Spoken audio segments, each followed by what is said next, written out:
11वें पौषध व्रत की तरफ। पौषधोपवास व्रत 11 समम पोस होव वासव्यम, पोस होव वासव्यम।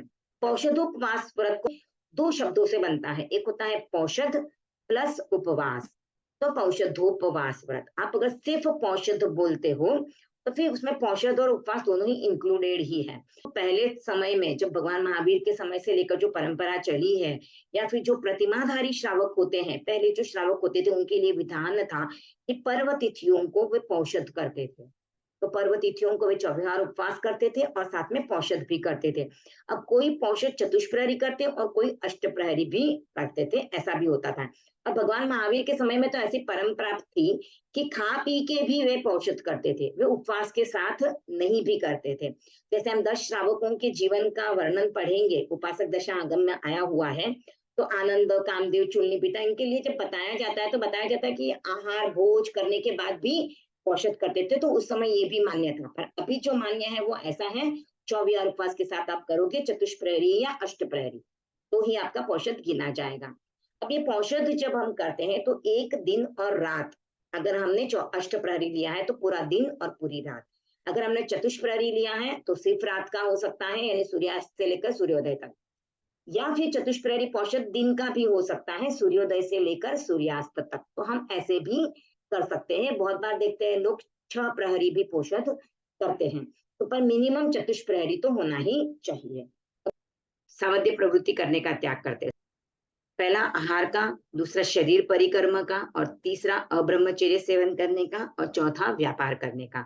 ये 4 त्याग इसके अंतर्गत किए जाते हैं, और 5वां पौषध के नियमों का पूरी तरह से पालन करने की बात आती है। तो जब हम आहार का परित्याग करते हैं तो चारों ही प्रकार के आहार नहीं लेते हैं, अशन, पान, खादिम और स्वादिम। तो ये 4 प्रकार के आहार का प्रत्याख्यान होता है, तो मन में भी नहीं लाना है कि पौषध पूर्ण होने के बाद मैं इस तरह का आहार करूंगा या फिर अमुक अमुक खाद्य पदार्थ बनवा के खाऊंगा, इस तरह का विचार भी नहीं लाना होता है। दूसरा जो हम त्याग करते हैं वो शरीर परिक्रम का। ये के लिए न तो स्नान करना है, न उसको विभूषित करना है, न उसकी सार संभाल करनी है, तो ये भी त्याग किया हुआ होता है, तो इसका भी विचार नहीं। पौषध समाप्त होने के बाद मैं स्नान करूंगा, मैं ये उपटन लगाऊंगा या इस तरह से मैं शरीर की सफाई करूंगा, अब तो बहुत पसीना हो रहा है, दुर्गंध आ रही है, इस तरह से भी विचार नहीं करना है। तीसरा है अब्रह्मचर्य सेवन का त्याग किया हुआ रहता है, तो पूर्व में जो अब्रह्मचर्य का सेवन किया है उसकी स्मृति नहीं लानी है, और आगे भी कुछ करना है या ऐसे करूंगा वैसे करूंगा इस तरह का चिंतन मन में नहीं लाना है, या फिर कोई इस तरह की काम की क्रीड़ाएं की हुई हैं तो उनको भी स्मरण में नहीं लाना है। चौथा है व्यापार करने का प्रत्याख्यान किया हुआ रहता है, तो व्यापार संबंधी कोई लेन देन, कोई हिसाब किताब, या कल क्या करना है, क्या चीज हम भूल गए हैं, तो वो चीज भी आपको याद में नहीं लाना है, उसका स्मरण नहीं करना है, आपको पूरी तरह अपनी साधना में लग जाना है। इसके व्रत का उच्चारण देखेंगे। 11 समम ओस होव वास वयम, रात दिन उपवास युत पौषध नियम स्वीकार है, अशन पानक खाद्य एवं स्वाद्य का परिहार है, त्याग अब्रह्माचरण उन्मुक्त मणि स्वर्णादिका, और माला रंग चंदन लेप आदि उपाधिका, शस्त्र मूसल आदि जितने पापकारी कार्य हैं, 2 करण अरु योग त्रय से छोड़ने अनिवार्य है। रात दिन करना है, कोई रात को करे, कोई दिन को करे, या कोई रात दिन दोनों समय कर सकता है। इसमें चारों ही आहार, अशन, पान, खाद्य और स्वाद्य, चारों ही परिहार करना होता है। अब्रह्मचर्य सेवन का त्याग होता है। मणि स्वर्णादि गहने दागिने पहनने का, जो पहले ही पहने हुए हैं वो अलग बात है, लेकिन अलग से श्रृंगार बाद में आप नहीं कर सकते हो। माला यानी कोई माला पहना है तो उस तरह से नहीं कर सकते हो, कोई मेकअप वगैरह करना है नहीं कर सकते हो, लेप आदि लगाना है जैसे आयोडेक्स लगा ली, फेस वो ये लगा दिया, पैक वगैरह, ऐसा कुछ भी आप उसमें कार्य नहीं कर सकते हो, यानी बाहर से कुछ भी लगने वाली वस्तुएं आप नहीं लगा सकते हो। शस्त्र मूसल यानी ऐसे कुछ भी काम जिससे हिंसाकारी कार्य, पापकारी कार्य होते हैं, वैसा आप कुछ भी उसमें कार्य नहीं कर सकते हो। ये भी व्रत जो है वो आइडियली बताया जाता है 2 करण और 3 योग से हमें ये सब छोड़ना होता है। आप अगर पौषध का पाठ भी देखोगे हिंदी में तो उसमें लिखा हुआ है, ब्रह्मचर्य का प्रत्याख्यान है, मणि सुवर्ण का प्रत्याख्यान है, रंग माला इसका विलेपन का प्रत्याख्यान है, सब ऐसा ही उसमें लिखा हुआ रहता है। तो ये हमको ध्यान रखना है कि इस तरह से हमको कुछ नहीं करना है। अब एक बात आती है, हमने देखा हुआ है कि बहुत सारे लोग जब पौषध करते हैं तो वहां के जो लोकल्स होते हैं, हम लोगों में मान्यता है कि संवत्सरी के दिन अगर कोई मेहंदी नहीं लगाए तो वो क्या बन जाता है, छछुंदरी, छुछुंदरी बन जाता है, ऐसे कुछ कहा जाता है। तो इसलिए मेहंदी लगाने की एक रीत बनी हुई है कि उस दिन मेहंदी लगाई जाती है। पर अगर किसी ने अष्टप्रहरी पौषध लिया हुआ हो तो क्या उसको मेहंदी लगाना कल्पता है? खुद से भी लगाए या कोई और भी लगाए तो वो कल्पता है क्या? मेरे हिसाब से मेहंदी नहीं लगा सकते, क्योंकि जब हमने विलेपन का त्याग लिया है, माला रंग चंदन लेप का त्याग लिया है, तो मेहंदी नहीं लगानी चाहिए। और दूसरी बात, आप अगर पौषध में हो तो कोई और असंयमी आकर आपके लिए मेहंदी लगाता है आपके हाथ पे तो वो भी नहीं कल्पता है। आप सामयिक में किसी अव्रती या असंयमी की सेवा नहीं ले सकते हो, क्योंकि उस समय पे आप व्रत में हो। तो आप किसी अव्रती का अभिवादन भी नहीं कर सकते हो, जैसे कोई आए आप उसको बोल दो जय जिनेन्द्र, तो आपको ऐसा भी नहीं करना है। सामायिक में है अगर कोई तो उसको आप अभिवादन कर सकते हो, उसकी कुछ चाहिए तो हेल्प कर सकते हो, पर कैसे, तो निर्वध्य प्रवृत्ति करने में, सावध्य प्रवृत्ति करने में आपको उसकी भी हेल्प नहीं करनी है। कोई व्यक्ति ने सामायिक ले लिए, उसके बाद उसको मोमबत्ती का धागा अगर बांधना नहीं आ रहा है तो आप बांध सकते हो, लेकिन आप सामायिक में हो और इसने सामायिक नहीं ली है तो आप उसकी भी मोमबत्ती का धागा सही नहीं कर सकते हो। जैसे आपके पोता पोती बेटा बेटी ही हो, उनको ही करवाना हो तो या तो पहले उनकी मोमबत्ती बांध दीजिए, दोनों ही साथ में सामायिक पच किए, या फिर अगर आपने सामायिक पचक लिए तो फिर समभाव में रहिए कि अब आप सामायिक में हो तो उसकी आप कोई भी हेल्प नहीं कर सकते हो। ठीक है, आपको कोई साहित्य चाहिए, आप माला भूल गए हो, उनसे मंगवानी है तो आप उनको बोल सकते हो कि मुझे माला की जरूरत है, वो आपको माला लाके आपके पास में रख देंगे और आप ले सकते हो, क्योंकि वो निर्वध्य प्रवृत्ति में आपको हेल्प कर रहे हैं, आप कोई सावध्य कार्य नहीं कर रहे हो। तो इस तरह से आप ध्यान रख सकते हो पौषध लेते हुए। अब पौषध लेते हैं उस समय पे हमको किस तरह से दोषों का हम सेवन कर सकते हैं या अतिचार कैसे लग सकता है, उसका उच्चारण अतिचार में आ जाएगा। तो पौषधोपवास व्रत के अतिचार होते हैं 5। अगर शैया और संस्तारक न प्रतिलेखित किए, गलत विधि प्रतिलेखना कर काम में उनको लिए, बिन प्रमार्जन अगर उनका कर लिया उपयोग जो, तथा कर के दुष्प्रमार्जन किया सहज प्रयोग जो, प्रश्रवण उच्चार भूमि की न की प्रतिलेखना, कि अगर उसमें रही हो सजगता की रेखना, बिना पूंजी अविधि से पूंजी अगर भूमि रही, पूर्ण पौषध की अगर अनुपालना न हुई सही। इसीलिए देखिए अब जो संशोधन हुआ है उसके बाद हर अतिचार के बाद जो में देवसियो अय्यारो को तस्म इच्छामि दुक्कड़म दिया जाता है, यानी अतिचार का उच्चारण करते ही हम बोलते हैं अगर दिवस संबंधी मैंने कोई अतिचार का सेवन किया हो तो तस्म इच्छामि दुक्कड़म, तो इनसे जो पाप लगने वाले हैं, मिथ्या दोष हुआ है, वो सब निष्फल हो जाए। अब यहाँ पर देखिए हम क्या करते हैं, जब हम पौषध लेते हैं तो हम पहले तो हम बिछाने का लेते हैं या फिर हम चादर ओढ़ने का लेते हैं या फिर हमारे कपड़े पहने हुए रहते हैं तो हमें उनका प्रतिलेखन करना होता है। तो दिन में जब हम प्रतिलेखन करते हैं तो हम आंख से देख कर ही कर लेते हैं, और अब तो गुरुदेव ने भी कहा हुआ है कि कपड़े उतार के प्रतिलेखन करने की जरूरत नहीं है, कपड़ों को अपनी आंखों से मर्यादा में रहकर देख कर प्रतिलेखन कर सकते हो। तो आप इस तरह से देख लीजिए, कोई जीव जंतु तो नहीं है, कुछ सचित वस्तु तो नहीं लगी हुई है, तो इस तरह से आप उनको देख सकते हो। सूर्यास्त के बाद जब आप करते हो तो उस समय पे आपको पूंजनी से उसका प्रमार्जन करना होता है और उसका प्रतिलेखन करना होता है। आप अगर वॉशरूम भी यूज कर रहे हो, टॉयलेट भी यूज कर रहे हो तो दिन में आप देख के जा सकते हो, क्योंकि दिन में तो दिखाई देता है बराबर से, रात में नहीं दिखाई देता, उस समय पे आपको वहां पे पूंजनी या प्रमार्जनी का प्रयोग करके उसको प्रमार्जन करना होता है।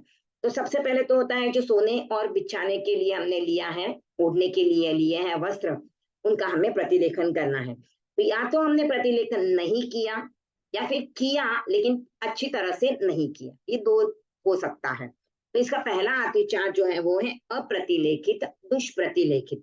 एक तो होगा प्रतिलेखन किया ही नहीं, और दूसरा होगा गलत कर लिया प्रतिलेखन। तो जो बिछाने का था या फिर बैठने का था या फिर ओढ़ने का था, उन सबके लिए ये बात आ जाती है। या तो मैंने प्रतिलेखन नहीं किया या फिर मैंने किया लेकिन बराबर से नहीं किया, तो अप्रतिलेखित और दुष्प्रतिलेखित। और दूसरा होता है अप्रमार्जित और दुष्प्रमार्जित। तो प्रतिलेखन करना यानी देखना, कहीं कोई जीव तो नहीं लगा है, सचित वस्तु तो नहीं है, कोई कीड़ा तो नहीं है।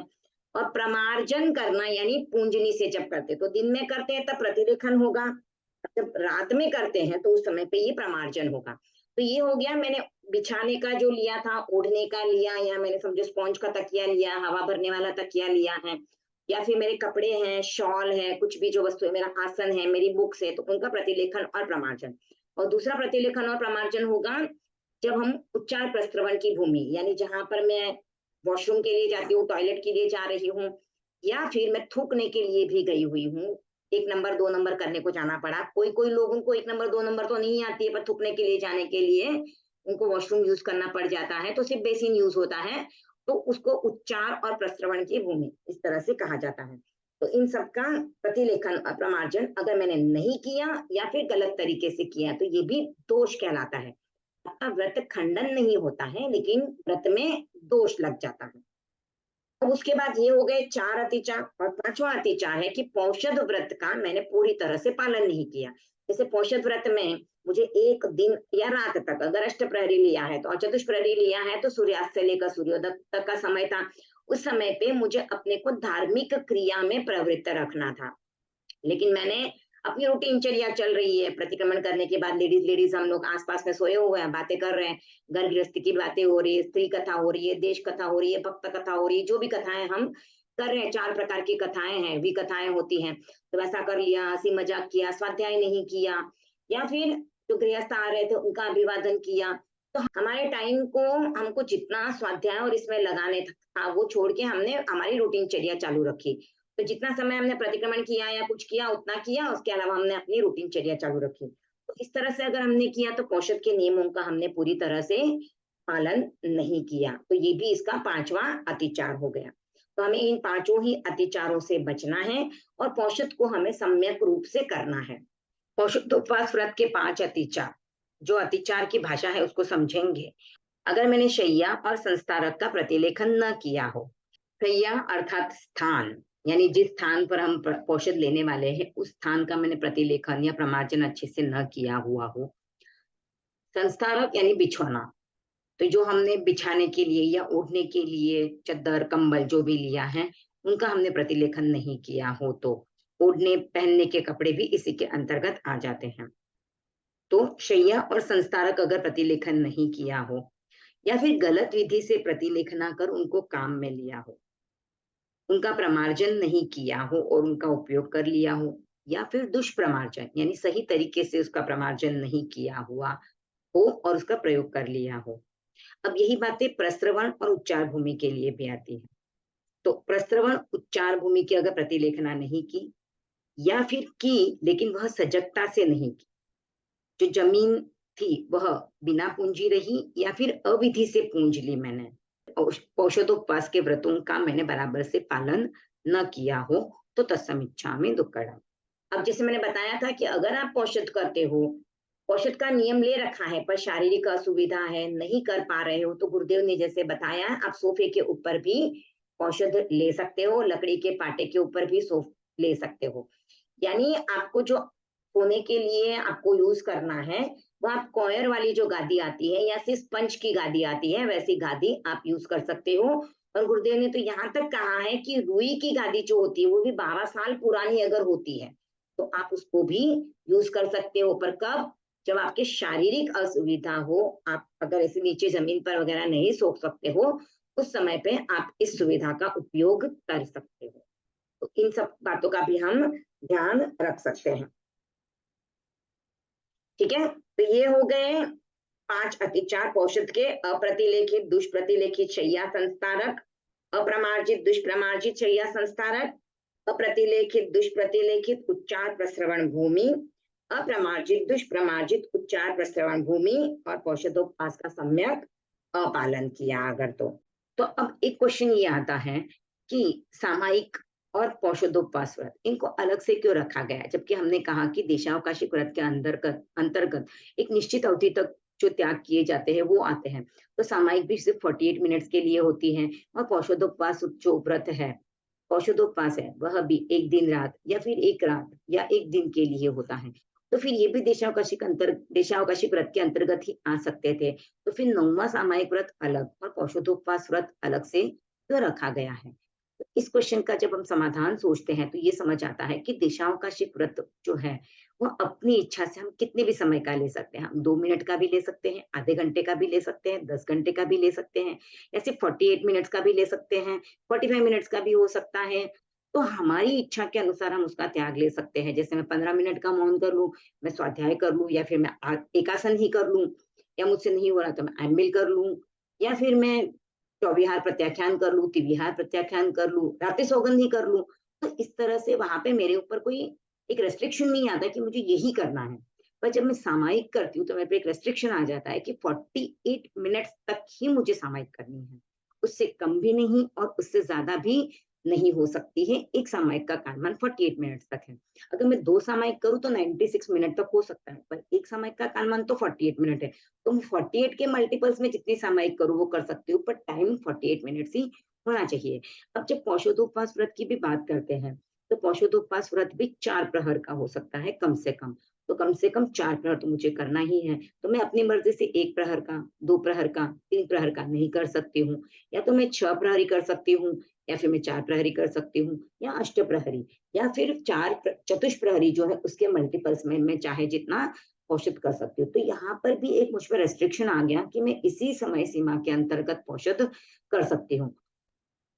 वह इसलिए सोचा गया है कि सामायिक और पौषध को एक निश्चित विधि के अनुसार ही करना है। उस विधि के अलावा अगर हमने कुछ भी किया, तो वह देशावकाशिक व्रत के अंतर्गत चला जाएगा। तो अगर हमने सामायिक के नियमों का पालन किया, 48 मिनट्स तक किया, तो वह सामायिक होगी। अगर हमने सामायिक का कालमान नहीं लिया है, पर सामायिक के नियमों का पालन कर लिया, तो समझो मैंने आधे घंटे के लिए सामायिक के नियमों का पालन कर लिया, तो वह सामायिक न होके देशावकाशिक व्रत के अंतर्गत चली जाएगी। औषध का भी सेम ही होगा। अगर मैंने 2 प्रहर के लिए ही औषध के नियमों का पालन किया, तो वह भी औषध व्रत के अंतर्गत न जाके तो ये जो सोचा गया है, देशावकाशिक व्रत के अंतर्गत चला जाएगा। तो ये जो सोचा गया वह एक विशेष विशुद्धि के लिए ही सोचा गया हो सकता है और इसीलिए इनको देशावकाशिक व्रत से भिन्न रखा गया।